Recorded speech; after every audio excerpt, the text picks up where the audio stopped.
E estamos de volta com o BBcast, o seu podcast de automobilismo e outras nerds. No episódio de hoje vamos falar sobre os 3 dias lá em Barcelona.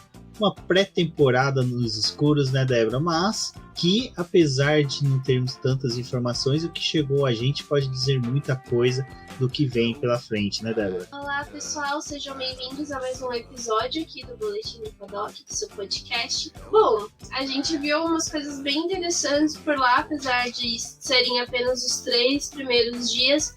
Ainda é difícil de afirmar algumas coisas, mas dá para poder já discutir um pouco sobre o rumo das equipes nesse ano.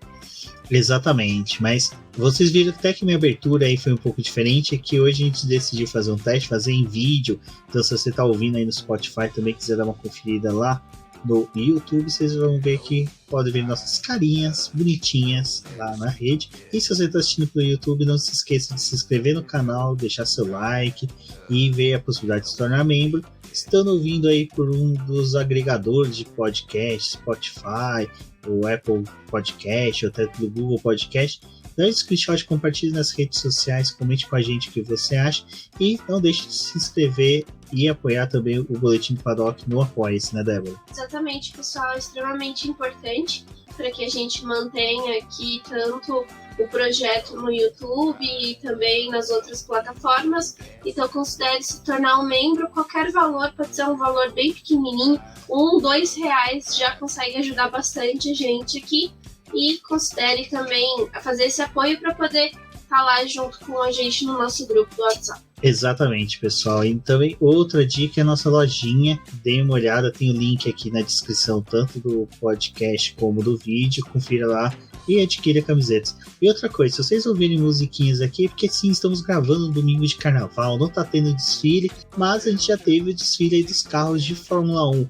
Este ano podemos dizer aí que tivemos um desfile de uns carros alegóricos muito bonitos. Vamos fazer um vídeo elegendo aí os carros mais bonitos, então vá falando aí com a gente, comentando qual seria seu top 10 de carros. Mas antes, né, temos que falar sobre o elefante branco que está na nossa sala do automobilismo do mundo todo, que é a invasão da Rússia na Ucrânia, que sim, está trazendo reflexos na Fórmula 1. Não há como se falar que não teria reflexos. A gente tem uma equipe aí que estampava a bandeira da Rússia, com um piloto russo. Traz, né, muito dinheiro aí, até é discutível a forma com que o pai dele agariou essa grana lá na Rússia. Mas, Débora, a gente teve aí o que pode ser o cancelamento da Fórmula 1. A Fórmula 1 não usou o termo, né, cancelamento, não soltou aquela imagenzinha padrão de cancelamento, ela só soltou uma nota aí falando que não era possível realizar um GP da Rússia agora na Rússia. Eu acho que a questão foi porque, obviamente, a gente estava no meio de uma pré-temporada e os jornalistas estavam ali para poder questionar tanto a Fórmula 1 quanto os pilotos. Então, na quinta-feira, quando foi o segundo dia de atividades, teve a invasão da Rússia na Ucrânia e era um assunto que eles queriam saber o que a Fórmula 1 estava pensando a respeito disso. E a categoria, no primeiro momento, ela foi bem genérica, com um comunicado falando que eles iam observar o que ia acontecer, mas que não iam tomar nenhuma decisão, mas iam manter o pessoal informado porque eles iam acompanhar a situação do mundo, né? Foi aquela resposta genérica que a gente teve também durante a pandemia, né? Aquela coisa que não satisfaz muito, mas tá ali. É até difícil quando você fala para inglês ver, porque eu fico pensando no Hamilton indignado com as coisas que essa categoria fala às vezes. Mas, às vezes, é isso mesmo. E aí, depois, né, com um pouco mais de cobrança, com o Vettel falando que não ia participar do GP da Rússia, no final da quinta-feira o Domenicali convocou uma reunião com a FIA e com os membros da Fórmula 1, os pilotos, os chefes de equipe, né, principalmente, e para eles poderem discutir. Na sexta-feira veio aquele comunicado também genérico, mas de uma forma meio que satisfatória, né? Eles diziam ser tipo um cancelamento, mediante o que está acontecendo, não podemos realizar uma corrida na Rússia agora, mas a prova só vai acontecer em setembro. E uma coisa que eu estava até falando com o Rubens, né? A gente postou como cancelamento, mas a gente sabe que eles podem rever isso até o momento ali que a prova deveria acontecer. E eu penso muito que, tipo, a gente tá agora em fevereiro. Eles talvez acreditem que até setembro, né, quando o momento da corrida quando a corrida deve acontecer, talvez os conflitos já tenham passado e também que o público já tenha se esquecido do que aconteceu. Então tudo bem a gente realizar um evento. Eu espero que não realize, também eu espero que os pilotos em si que já se manifestaram, que não gostariam de correr, que mantenham a sua opinião. E também gostaria que outros pilotos não fossem tão polidos com relação ao que eles pensam, ou pelo menos decidissem pesquisar por si só sobre o que está acontecendo e não ficar dependendo de uma categoria que vai tomar a decisão por eles, que vai definir se vai ter uma corrida ou não. Porque a opinião deles e a posição dos times de ir ou não ir para uma corrida também é muito importante. Exatamente. Sebastian Vettel foi o primeiro a falar, né, que não iria. Teve pronunciamento também do Verstappen, falando que não se deve correr num país que está em guerra, mas também foi uma resposta bem polida. Mas isso já é uma resposta, e outros pilotos foram meio que falando, assim, muito por cima. E o Hamilton se pronunciou também nas redes sociais. E dos pilotos, assim, eu acho que um destaque não é um piloto que está no grid da categoria, é o Robert Schwartzman, que é um piloto russo, que ele até se pronunciou, falou como é difícil, né, a situação dele, tudo, que ele não queria estar passando isso.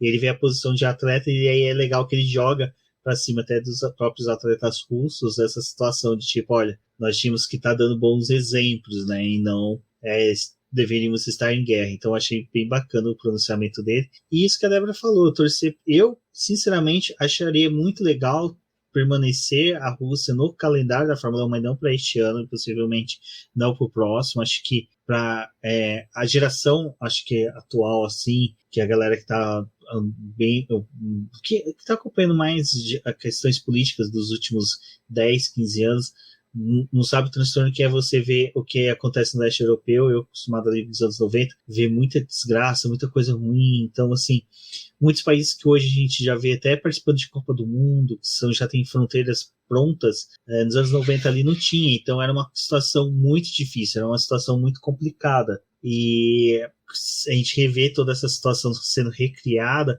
traz péssimas lembranças, e eu acho que a Fórmula 1 realmente não deveria arcar com os custos de poder participar de uma corrida no país que está acabando de derramar sangue de compatriotas, né? Porque a Ucrânia, praticamente assim, boa parte da população deles é formada por russos ou descendentes russos, então é bem complicado isso. A gente vê que, bom, tem outros momentos aí que a Fórmula 1 acabou correndo, né, no meio do apartheid, eles correram, mas também teve ali a própria corrida do Bahrein, né, foi cancelada uma vez, porque estava tendo também alguns conflitos e eles não foram. Então, eu acho que eles têm que também olhar, porque a categoria ela tem uma proporção muito grande.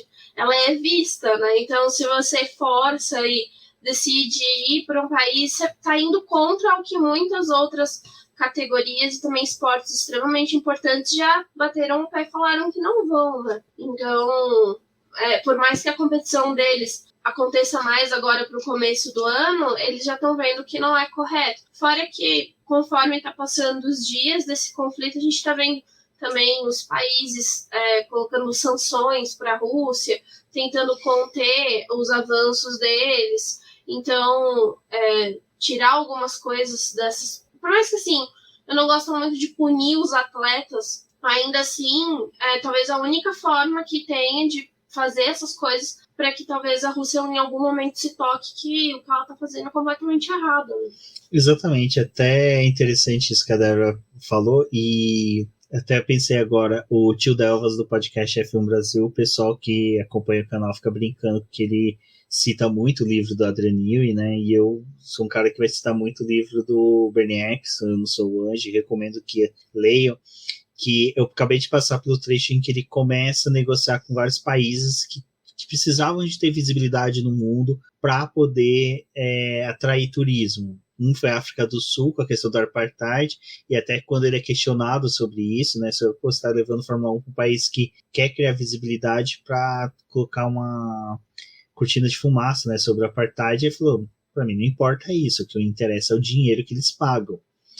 E a mesma coisa foi quando ele começou a ir para países que eram questionados até ali no próprio leste europeu, quando surgiu o GP da Hungria. Hoje a gente vê o GP da Hungria dentro do calendário da Fórmula 1.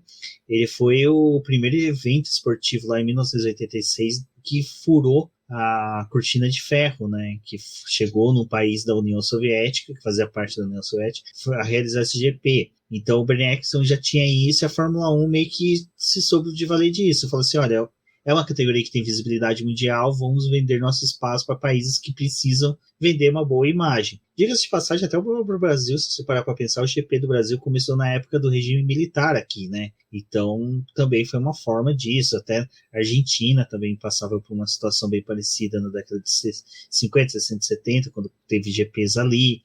Então, a Fórmula 1 sempre se vendeu, vamos falar assim, sempre se prostituiu para países que queriam ter uma boa visibilidade no mundo. Então, não se engane se ano que vem tenha GP da Argentina. Da Argentina seria legal, porque eu queria ir para a Argentina. Mas GP da Rússia. E se vacilar, se GP da Rússia lá em Sochi seja jogado para o final do ano, eles têm um remanejamento ali de calendário para poder, assim, no último momento que possa, ali quase do clima, para receber essa corrida. Então, assim, é bem complicado. E, Débora, falando em reflexos desse cancelamento do GP da Rússia, a gente teve as mudanças ali até própria da Haas, né?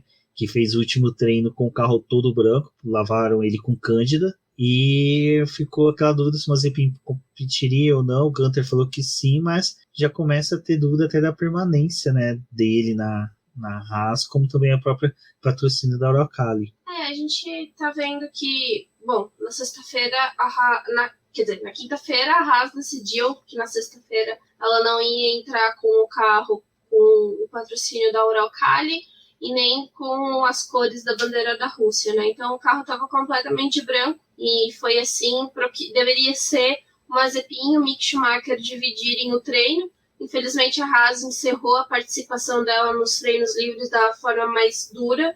O carro quebrou pela manhã, eles não conseguiram voltar para a pista, tinham dado só 9 voltas, foi bem pouco, mas começou a discussão da permanência do Mazepin e durante a quinta-feira a Haas tinha cancelado as suas coletivas, então nem o Gunter e nem o Mazepin, que deveriam ter falado com a imprensa, não falaram. E na sexta-feira aí o Gunter acabou falando, mas o Mazepin não, né? O Mazepin ele só deu um pronunciamento no Twitter dele. E, bom, a questão é que pode realmente acontecer alguma sanção aí quanto à participação do Mazepin, porque a gente já está vendo um movimento muito forte com a seleção da Rússia, que não vai mais poder usar o hino, que vão ter algumas coisas para... se eles forem jogar, eles vão ter que jogar em território neutro, não vai ter participação do público, já estava retornando a participação deles. E,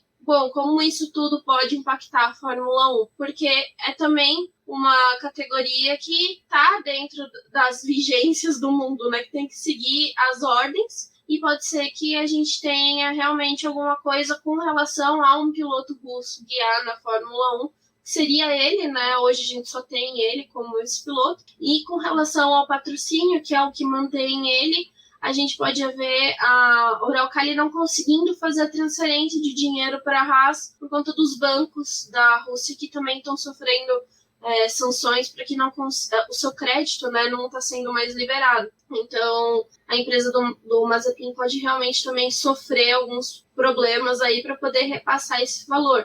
Obviamente tem algumas formas de burlar isso, que foi uma das coisas que eu até falei num texto na sexta-feira. Eles poderiam usar uma empresa de fora da Rússia para poder fazer o pagamento do patrocínio. Então, ao invés deles pagarem as dívidas que tinham para a Uralkali, eles pagam para a Haas e aí manteria o Mazepin correndo normalmente. Mas aí também tem que ver se o piloto em si não vai ter alguma punição, como a gente já está vendo algumas questões com outros atletas que já estão sofrendo repressões mesmo para poder jogar, os outros times não querem jogar com eles, estão pedindo cancelamento de jogos, então isso também pode acontecer na Fórmula 1.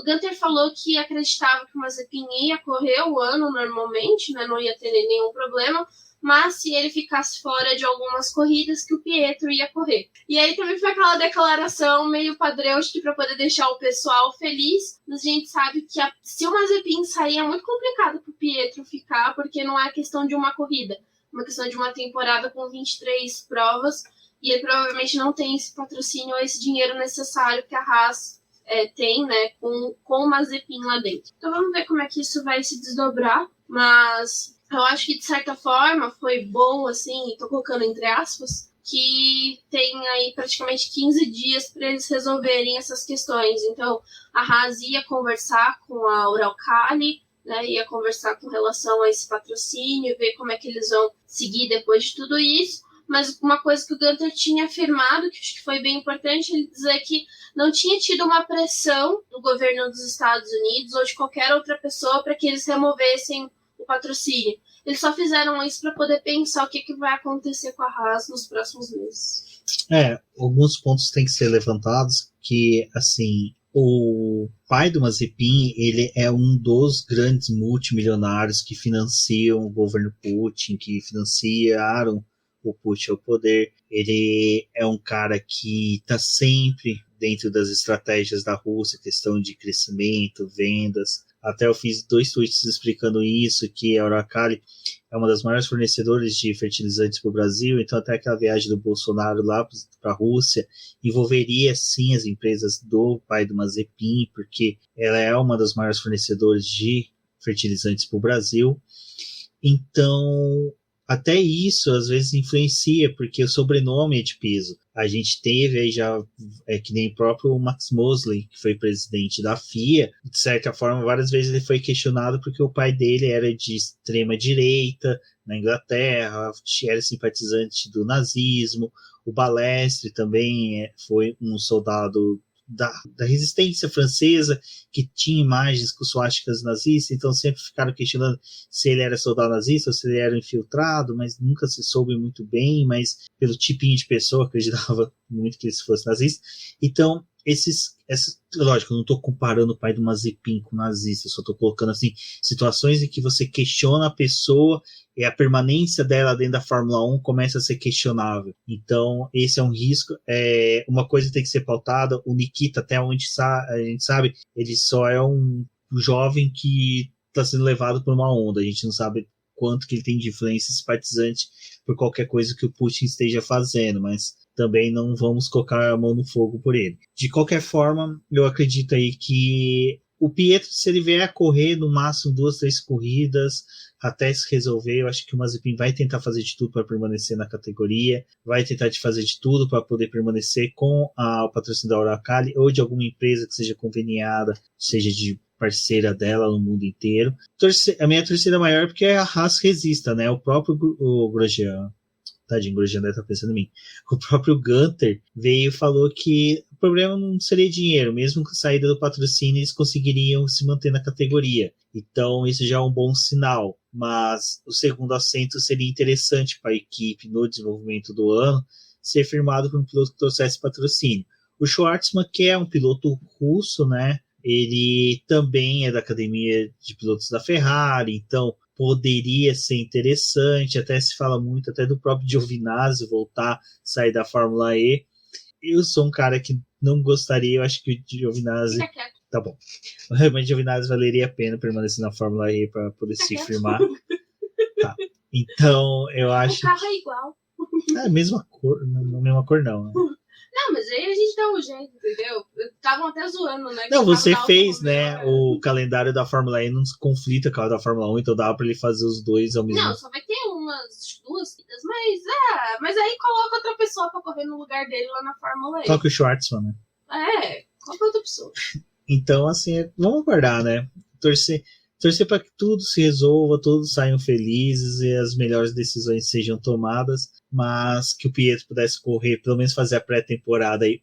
Bahrein, eu já coloco minha mão no fogo que ele possa fazer. Bahrein, eu já acredito que sim.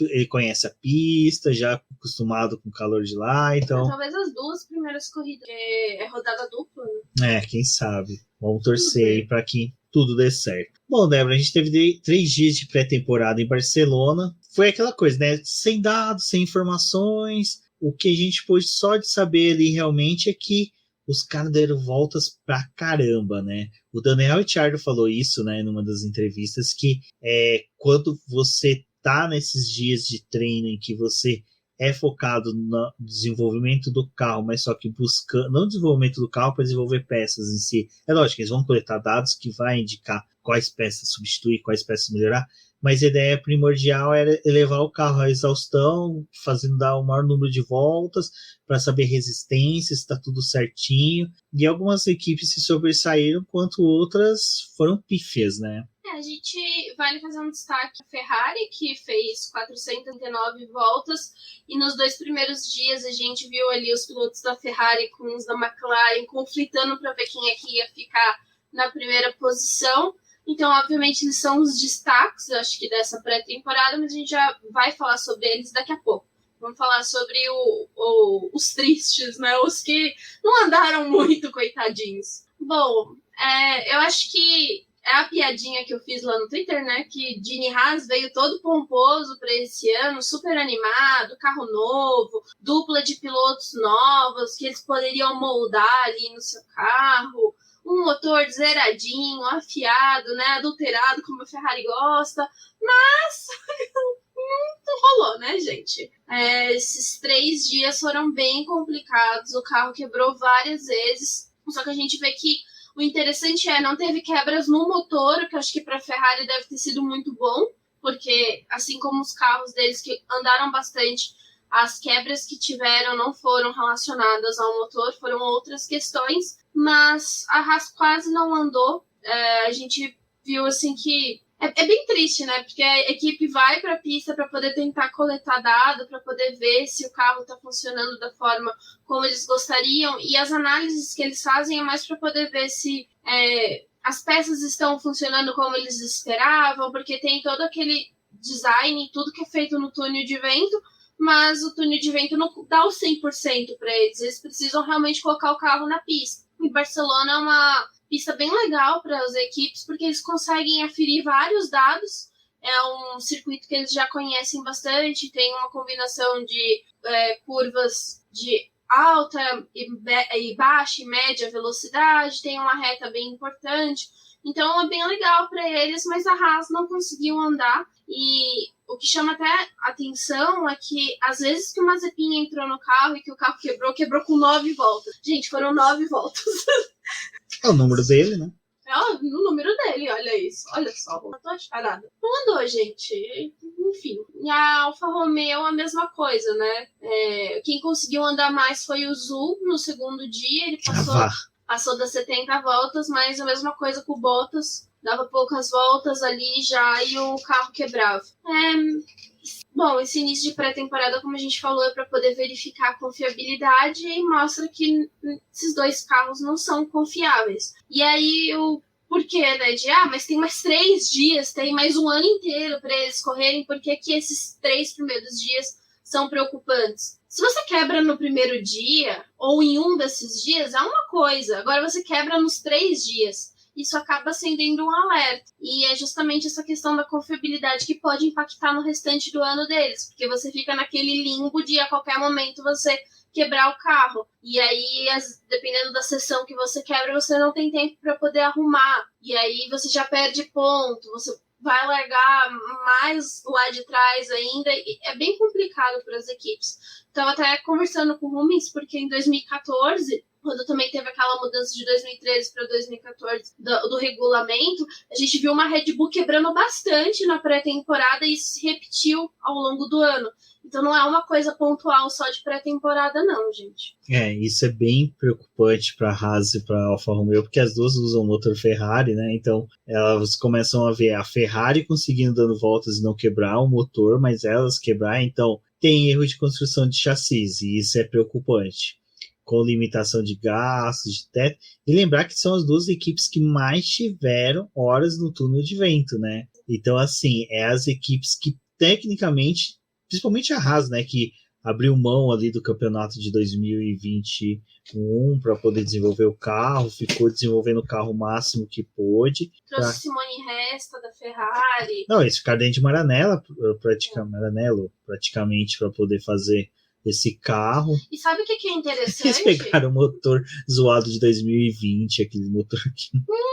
Tava aqui no lixo, vou pegar, parece bom. Mas uma coisa que chama a atenção é que, é justamente o que você falou, eles tinham horas no túnel de vento, e isso não significa eficiência desses carros. Porque se você não tem um direcionamento do que fazer, essas horas, às vezes, elas acabam até se tornando mais martirizantes para eles, porque é tanto tempo disponível e você não consegue encontrar uma solução que, tipo, o que você faz? E o pessoal que tava em pista lá e que acabou vendo os carros nesses 3 primeiros dias, o pessoal mais pro lado técnico, né? Porque ainda assim estão fazendo aquelas análises técnicas bem por cima, porque não tem como saber ainda a posição de cada carro no grid. Mas os desenhos com relação ao carro da Haas chamavam bastante atenção, porque como eles conseguiram adquirir algumas peças da Ferrari, então o desenho aerodinâmico deles também parece que está bem trabalhado, e essas peças que eles conseguiram da Ferrari também ajudaram a moldar o formato do carro, mas isso não se comprovou como tipo uma Haas tão rápida quanto uma Ferrari, com uma confiabilidade tão boa quanto o carro da Ferrari. Não, e o problema maior que a Haas e a Alfa Romeo vão sofrer é que tipo a Williams, que era a última ali do grid, seria a última, ela deu um salto, né? Conseguiu entregar nos testes, não quebrou tanto, então... Não, a Williams nem quebrou. Não, nem quebrou, né? Pena. O A álbum poderia ter quebrado. Alfa Romeo, ela provavelmente, assim, ela tá concorrendo a ficar na última posição do grid esse ano. E eu acho que o carro era camuflado, porque eles pensaram assim, se der merda, não, a gente joga no mato. Eles esqueceram a performance dele em algum lugar, entendeu? Camuflaram deles mesmo. Joga no brejo, ninguém acha essa bosta. Não, na verdade, gente, eu vou fazer a teoria da conspiração. A Alfa Romeo não tinha nada pronto, entendeu?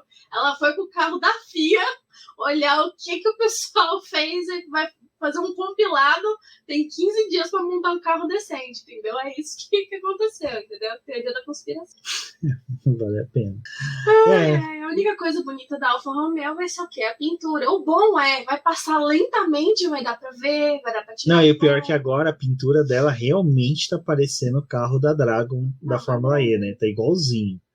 Se tirar o Giovinazzi, não precisa nem tocar o macacão, né? Não, mesma coisa. E a dupla da Dragon, diga-se de passagem, é melhor que a dupla da Alfa Romeo. Apesar que o Zou ainda, coitado, né? Coitado. Ai, pobre não, iludido. gente, agora eu vou fazer aqui a malvada, eu torço, né? pra que ele se dê bem. Eu queria tanto, eu gosto dele. Eu não tenho críticas, mas eu tô aqui esperando o Bottas acertador de carro que todo mundo falou que ele era. Tô aqui acertar no muro, né? Ele é bom pra acertar nos outros. Na Hungria a gente vai ver. E teve uma coisa também que eu lembrei, que a gente tava até conversando, e acho que vale a pena falar aqui, né? Porque impressionante o carro quebrar na mão de quem? Do Bottas e do Mazepin. O quanto que esses caras estão forçando o carro pra que ele quebre, gente? Os dois. Eles ainda acham que estão com aviso prévio, né? No caso do Bottas, eles acham que estão com aviso prévio da Mercedes, e o Mazepin tá tentando fazer uma bomba termonuclear, né? Com o carro da Haas, vai entender. Nos verdes. Mas das duas, né? Coitadas, torcer. O que eu fico com dó é exatamente dos pilotos que estão no cockpit do carro ao lado, né? Que vai ser o Mick Schumacher e o Zhou, que são dois pilotos que mereciam ter um carro bom para desenvolvimento. Né? E para piorar na questão do Mick Schumacher, né? Carlos Sainz é aquele cara que continua entregando, né? Então, assim... Carlos Sainz e o Charles Leclerc, durante esses dias, eles pareciam estar numa sintonia muito boa com o projeto da Ferrari, e é bem legal porque os dois...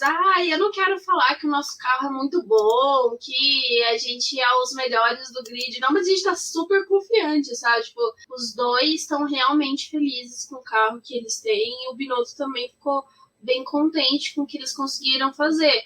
Então, é o que a gente estava falando, né? Ferrari e McLaren foram um grande destaque dessa pré-temporada pelo número de voltas que conseguiram, mas também por não terem quebrado, por conseguirem cumprir o cronograma que eles tinham definido. E por mais que a gente tenha visto a Mercedes liderar no último dia, não é nem a questão de liderar, porque esses tempos que eles fizeram na pista pouco importam, né? Tipo, ninguém... Não, a Mercedes é aquele clássico caso que eles pensam que o carro é um 1113, que de uma loja de material de construção, eles colocam saco de cimento, saco de areia, o carro anda pesado a pré-temporada inteira, porque assim, a Mercedes nunca, gente, nunca, desde 2010, quando ela voltou, ela nunca foi de pré-temporada fazer andando com o carro para mostrar o que ela ia trazer. Exatamente, ela sempre foi de ficar quieta. Na verdade, a maioria das equipes nunca mostra. A única que realmente assim, que mostrou mesmo que ia fazer era a Brown GP em 2009, mas em 2009, para quem não lembra, a gente estava assim, mas esse carro ele tá fazendo isso para pegar patrocínio ou é para poder ser mesmo isso? Todo mundo pensava que era patrocínio. Na hora das corridas ali na Austrália, a gente viu que não, que o carro realmente era rápido. Mas de resto, ninguém mostra mesmo, é tudo oculto. Tirando a Haas e a Alfa Romeo, que tá mostrando que vão quebrar pra caramba. Mas o pessoal também tava comentando, né, que é muito difícil você fazer volta rápida nesses primeiros dias. Não é nem porque você não quer mostrar pros outros, é porque você não tem nem parâmetro de comparação para ficar dando volta rápida, tipo, com o carro. Não é isso que eles querem ver. O que é mais importante para eles é saber o ritmo de corrida, o quanto que as peças vão durar ao longo do ano. Então, os testes de pré-temporada, eles fazem uma avaliação ali do motor. Com tantos quilômetros a gente vai ter que trocar tal peça. Com tantos quilômetros a gente está tendo desgaste nisso. A gente viu bastante eles testando vários assoalhos, porque o assoalho é a peça mais importante do carro desse ano. O desenho embaixo dele para poder conduzir o fluxo do ar é a chave também, né? Então a gente viu um esforço muito grande das equipes para poder esconder esse assoalho desse carro, e durante os dias de teste, o pessoal entrando com novos assoalhos para que fizessem outras verificações. Então esse vai ser um dos pontos dessa temporada, né? Então não compensa muito para eles fazerem volta rápida, porque você pega ali para poder fazer uma volta rápida, os outros times estão andando com o tanque cheio. Então também fazendo uma verificação de simulação de corrida em que eles andam atrás de outro carro para poder ver o desgaste do pneu, também ver o desgaste de pés. E uma coisa que o pessoal falou aqui, quem estava em pista e conseguiu observar os carros, disse que esse ano está bem interessante, que parece que realmente conseguiram chegar no carro que consegue andar atrás de outro sem sofrer com turbulência e que tem uma performance muito boa. Não, isso foi uma explicação muito louca que o Charles Leclerc deu, não sei se você chegou a ver. Ele fala, não, esse carro melhorou bastante a questão da aproximação, mas é assim, a 1,5 segundos tá ótimo, a gente consegue se aproximar. A 1 segundo tá um pouco parecido com o que era antes. Com meio segundo, a gente chega muito rápido. Então tem um lapso ali que é justamente o momento de abrir a asa, que é uma coisa que a gente vai falar daqui a pouco. Então, até mesmo durante os treinos, a gente via muitas vezes que nem o Lewis Hamilton, ele, naquela malevolência que ele sabe muito bem, ele ficava ali correndo, mas ele via no retrovisor que tinha alguém, ouvia que ia ultrapassar alguém, ele ultrapassava ou segurava o carro atrás para ver quanto que ele conseguia aproximar para fazer a ultrapassagem. Ele foi um dos pilotos que mais testou essa aproximação, o próprio Charles Leclerc foi acho que essa galera que quer saber mesmo, que sabe que vai disputar posições, foi fazer isso. Acho que o Richard Norris também fez isso, de fazer essa aproximação para poder ver, e eles viram que cada carro tinha um comportamento diferente do outro. Então até esse estudo foi realizado nessa pré-temporada. Não, isso é uma coisa muito importante para as equipes, né? O desempenho que eles vão ter. Eles estavam conhecendo o pneu de 18 polegadas nesse carro. A gente tem que lembrar que os testes que foram feitos com o pneu de 18 polegadas foram num carro que era modificado no passado. Então nem mesmo a Pirelli sabia ao certo como que ia ser o comportamento nesses carros. Tanto que tem relatos, né, das equipes e da própria Pirelli falando que a construção dos pneus, apesar de serem diferentes, de cada um ter o seu tipo de material para poder ser formado, então a gente tem um pneu com uma goma mais dura, um pneu com uma goma mais macia, os intermediários ali dessa gama estão funcionando muito perto um do outro. Então também vai ser uma coisa que a Pirelli vai ter que estudar ao longo do ano, porque se estiverem tendo um desempenho muito parecido, eles têm que fazer algumas modificações na composição desse pneu para que a gente tenha alguma diferença entre eles. Então, por mais que eles queiram que os compostos tenham uma conservação maior esse ano, eles também têm que pensar nesse lado da competição. Então, acho que isso foi muito legal da pré-temporada, da gente ver esses relatos pontuais assim, dos carros, porque realmente não tem como dizer se realmente a Ferrari vai estar andando na frente de todo mundo aí, porque a gente não sabe o quanto que a Mercedes mostrou, o quanto que a Red Bull mostrou. Apesar de, no final, na sexta-feira ali, o Pérez e o Hamilton terem feito uma graça, né? Eles andaram um pouco mais rápido ali, o Pérez tentando virar mais rápido que a Mercedes, mas também frearam.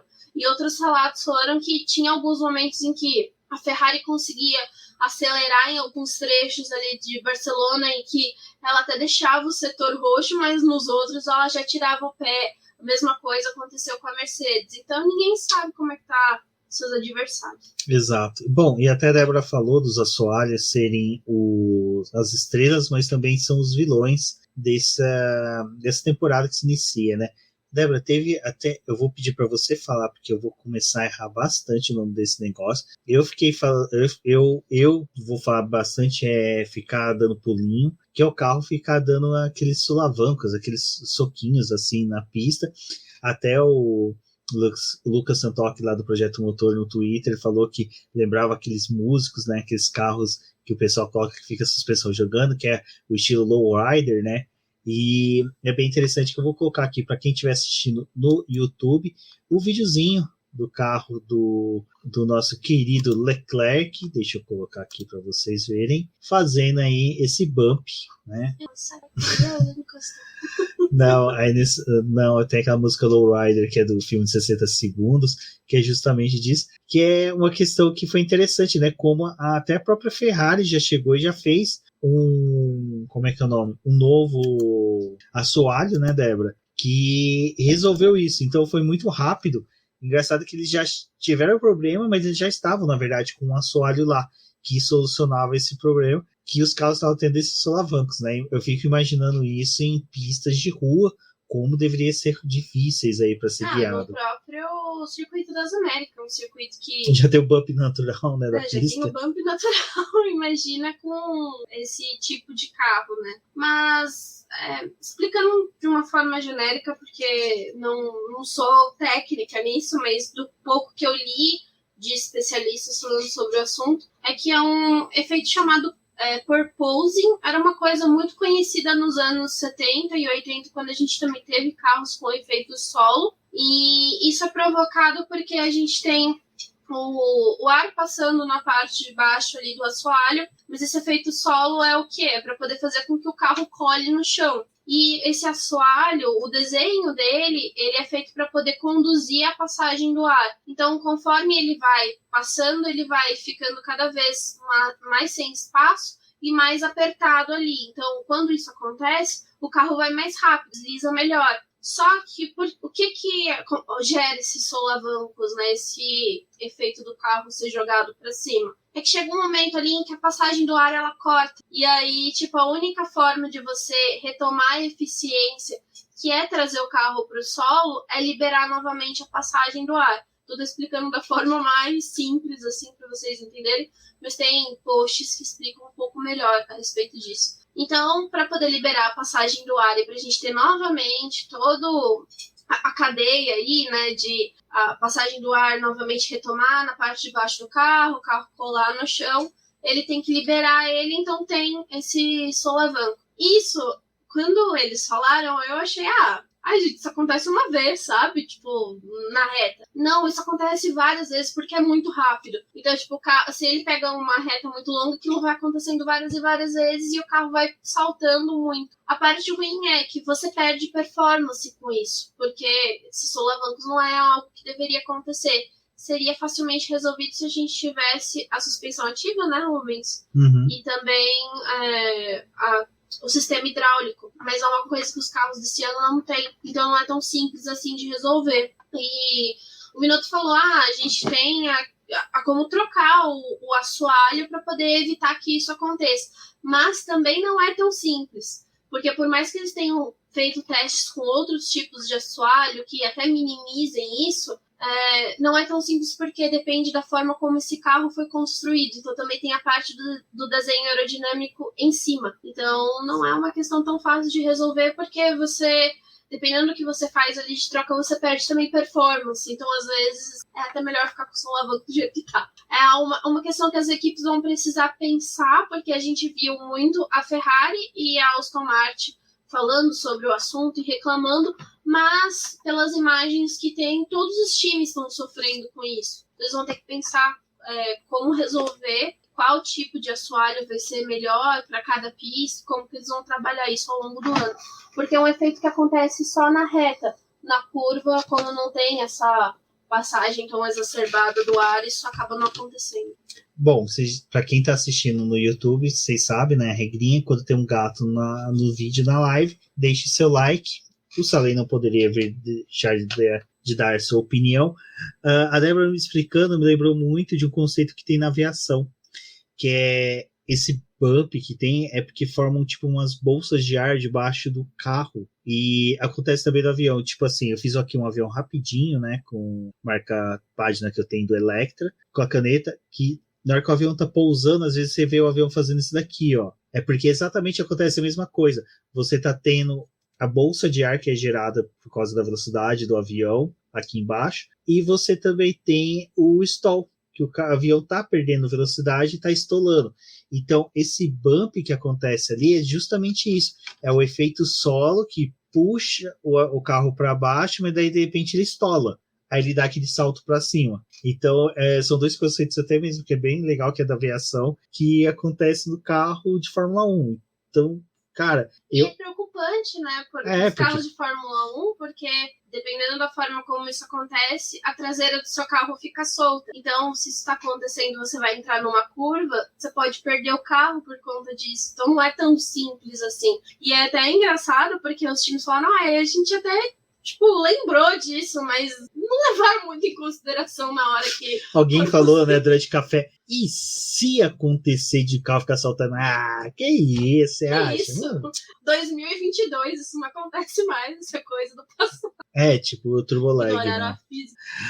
Mas vamos ver, né? O Binotto aí nessa de resolver, não resolver, esse é um problema que é legal que chegou para todos, mas ficou muito mais evidente nos carros da Ferrari. Então é aquela coisa, né? Espionar os demais para ver quais foram as soluções que os outros aplicaram para não ter uma forma tão forte. Outra questão que a gente teve também na Fórmula 1 né, nesses 3 dias, né, Débora, foi a questão do DRS, né? Porque a ideia era esse carro da Fórmula 1 não ter mais dependência, né, do DRS, ele tivesse ali que não utilizar. E, no entanto, que este ano pistas que tinham 3 zonas, né, de DRS, possivelmente teremos 2 apenas. Pistas que tinham 2, vai ter uma, e que tinha uma, vai continuar aquela uma mesmo. Mas poderiam ser trechos menores, algumas mudanças aí de quando vai ser o momento de acionar, o momento de retirar. E aí vai daquela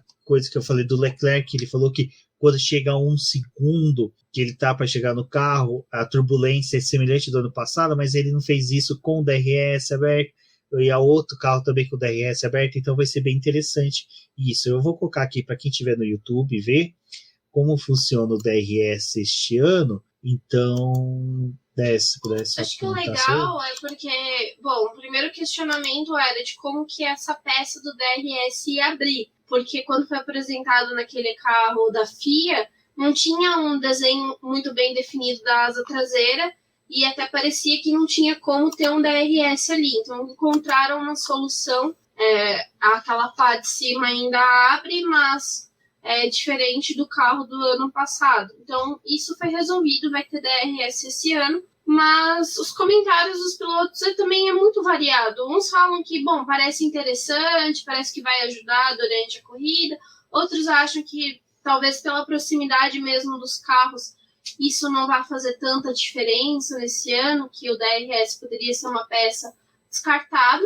Acho que realmente vamos ter que ver durante essas 23 corridas que vamos ter quais vão ser os comentários das equipes e se isso vai valer para 2023. Lembrando que esse ano é um ano de aprendizado para todas as equipes. Todos vão ter que aprender a lidar com os seus carros e, além de desenvolver a aerodinâmica deles, também pensar nos projetos futuros para a própria categoria, se o DRS ainda é efetivo como uma parte para poder gerar as ultrapassagens, porque se esses carros conseguirem andar tão próximos quanto eles acham, mesmo com o Leclerc falando que tem uma parte ali de turbulência, mas outra que você já consegue avançar, talvez nem seja tão necessário isso.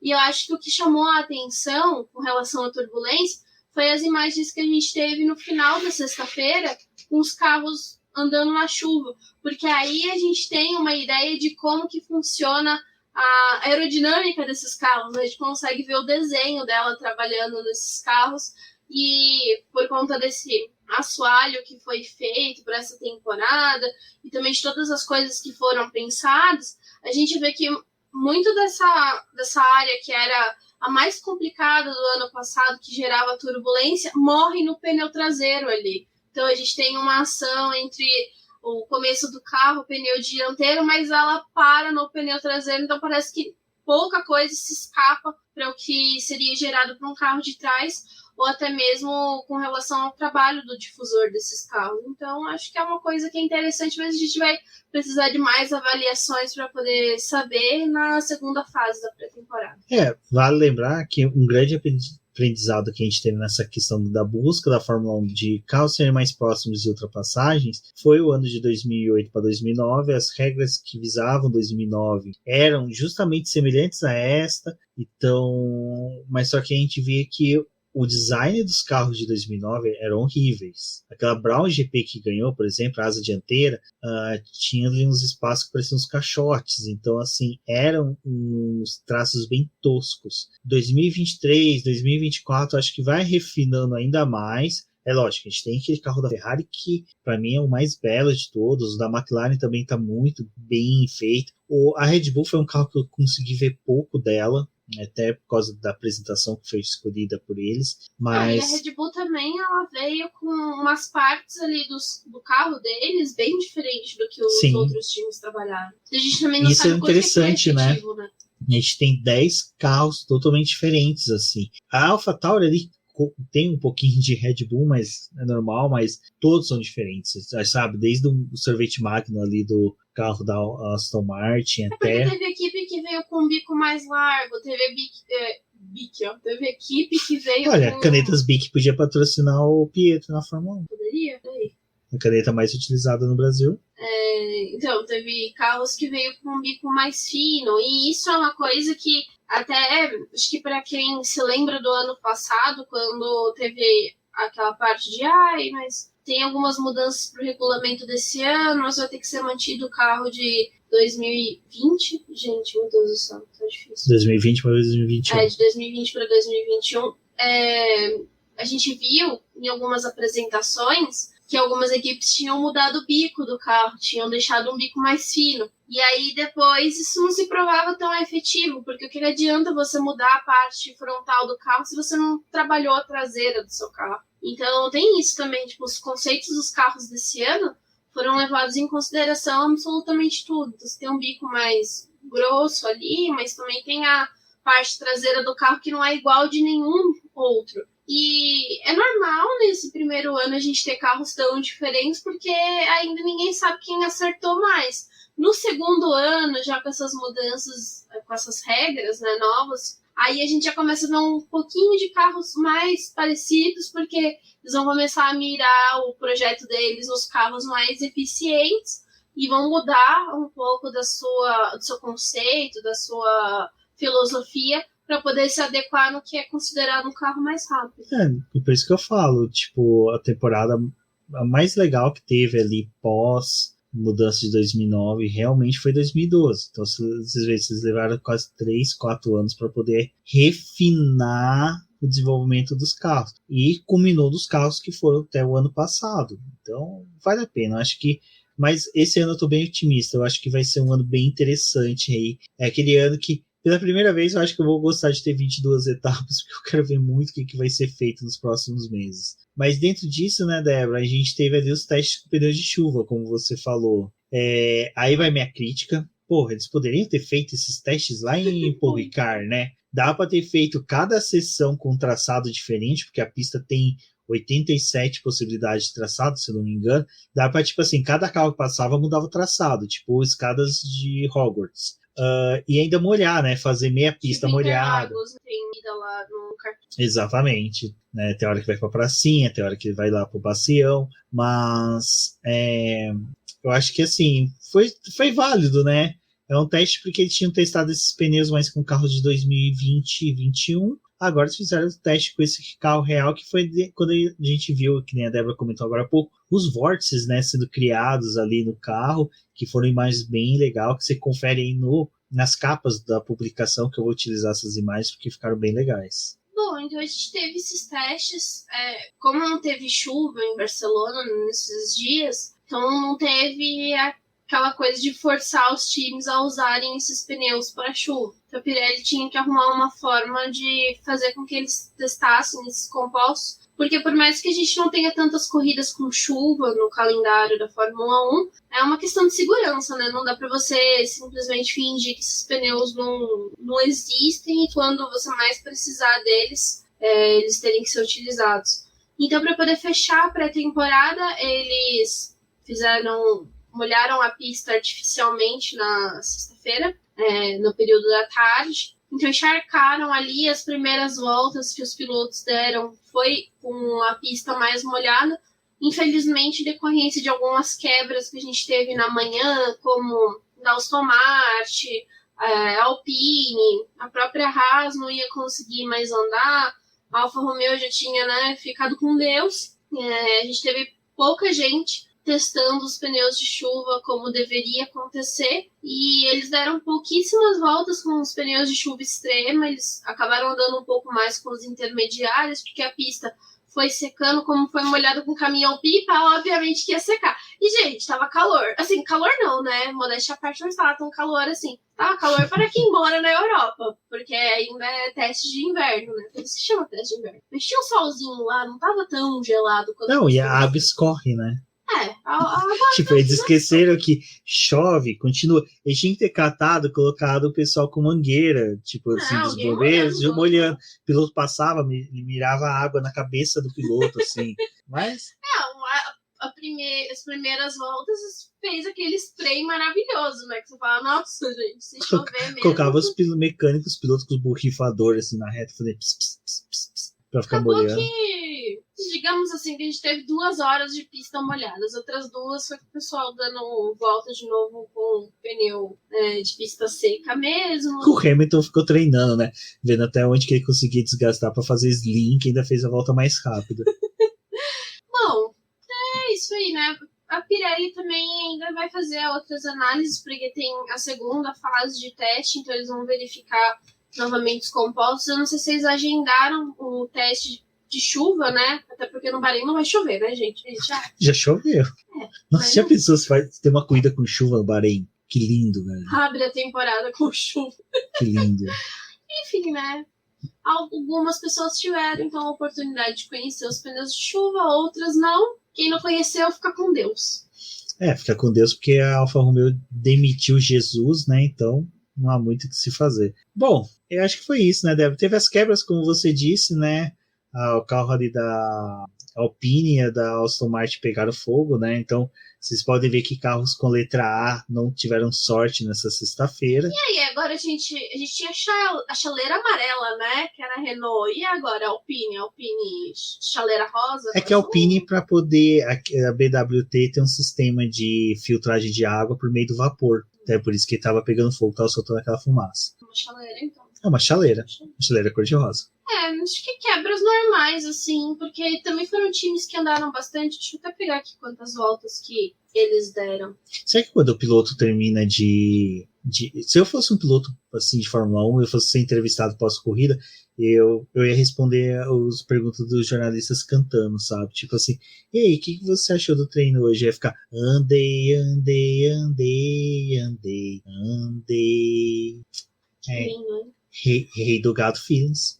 Mas, então, a Aston Martin deu 295 voltas, foi bastante. E a Alpine deu 264 voltas, então andaram quase que a mesma coisa ali. Quebras, por parte delas, as normais. Haas deu quantas voltas? Oi? A Haas deu quantas voltas? A Haas foi treinar, questão, né? Deu 160. Romeu, 175. Eu acho que o Putin não vai querer chamar o Mazepin para ser soldado na Rússia, porque... Não, imagina se der um tanque para ele pilotar. Ele não sai de Moscou, né? Coitado. Ai, gente. É triste. Não, e o pior é que, né, as duas equipes estavam super felizes. As duas iludidas pela Ferrari. Uma falou, vem cá que eu vou te dar peça, você pode ficar em Maranello. A outra foi esnobar a Ferrari. Não fizeram um equilíbrio das forças do mal, né? Se a gente não ver na tabela de cabeça pra baixo, tá tudo certo, entendeu? Eu fico feliz que o quê? Que Kimi Raikkonen e Antônio Giovinazzi não vão sofrer na Alfa Romeo, né? Agora o Antônio a gente não sabe se volta ou não. Então, Giovinazzi, coitado, pagando as dívidas dele com Deus lá na Dragon. Gente, é isso. Agradeço a todos que ouviram e assistiram até aqui. Foi muito bom. Eu ainda tô iludido com a McLaren que tá entregando resultado pra caramba, né? Dicas de passagem, o carro aí andou bem final de semana não, 2-3 dias. Iludiu eu pro carnaval. Eu tô com a fantasia de palhaço iludido, né? Da temporada. A Ferrari toda pimposa lá, né? O orgulho italiano, mas não botou... E o Carlos Sainz no Smooth Operation total, né? Tipo, quietinho, entregando, deixando as entrevistas principais pro Leclerc na miudeza, tá ali, ó, comendo pelas beiradas. Tá fazendo para poder ser visto, ser notado, mas tá ficando também na dele, né? Tá comendo pelas beiradas ali. É uma equipe que, bom, acho que a Ferrari ela trabalhou muito bem com a divisão do tempo dos pilotos com o carro. A McLaren fez um esquema um pouco mais diferente, deu um dia pro Lando guiar e depois um dia pro Ricardo também guiar para poder ter o dia inteiro, não ter que fazer aquela troca. Só na sexta-feira eles revezaram, mas eu acho que as duas conseguiram pelo menos o que elas se proporam a ver, avaliar dos seus carros. Em Barcelona eles conseguiram. E como eu falei, Barcelona é um circuito muito necessário para as equipes fazerem os seus testes, porque depois a gente só vai ver agora quando eles retornarem novamente para Barcelona, e é um ponto muito interessante, porque esse começo da temporada tem circuitos muito variados, e aí a gente também tem toda aquela movimentação das equipes de não saber ainda quais forças são, apesar de ter algum time ali que talvez consiga liderar o campeonato nesse início. A gente só vai saber realmente como é que tá o equilíbrio dos carros em Barcelona. Então, só quando eles voltarem para lá de novo, fizerem os novos ajustes do carro, prepararem ele para o restante da temporada, que a gente vai entender mais ou menos como é que as coisas estão. Agora, esses testes do Bahrein também é bem complicado a gente saber como é que estão as coisas para as equipes, porque eles vão treinar visando em preparar o carro para a primeira corrida do ano. E o último treino, a última pré-temporada, né, os últimos 3 dias é justamente no Bahrein, fica uma semana já tem corrida. Então, eu acho que nem devia ter treinos livres, né? Mas é isso. Pessoal, como eu disse, agradeço a todos que ouviram e assistiram ao nosso podcast. Muito obrigado aí pelo apoio de vocês. Agradeço imensamente. Então não deixem de se inscrever no canal, seguir a gente nos agregadores de podcast. Também verifique a possibilidade de se tornar um apoiador do Boletim do Paddock, membro aqui do canal do YouTube. Eu sou o Rubem GP Neto, agradeço a todos, um forte abraço e até a próxima. Eu sou a Débora Almeida, me acompanhe nas redes sociais e também o Boletim do Paddock em suas redes sociais, e até uma próxima.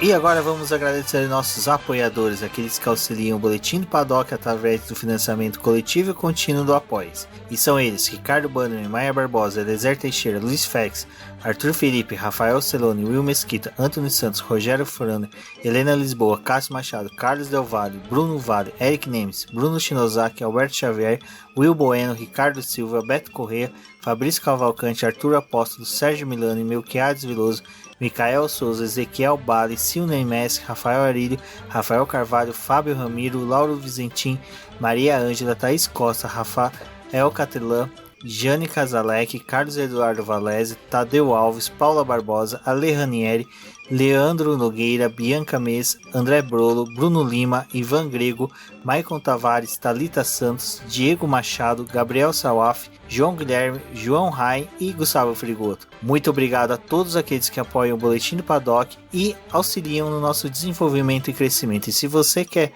apoiar também o Boletim do Paddock, entre em contato com a gente através dos nossos perfis oficiais ou acesse o link apoia-se.com/Boletim do Paddock e lá você terá as opções de apoio ao Boletim do Paddock. Um forte abraço e obrigado. Isso é tudo, pessoal.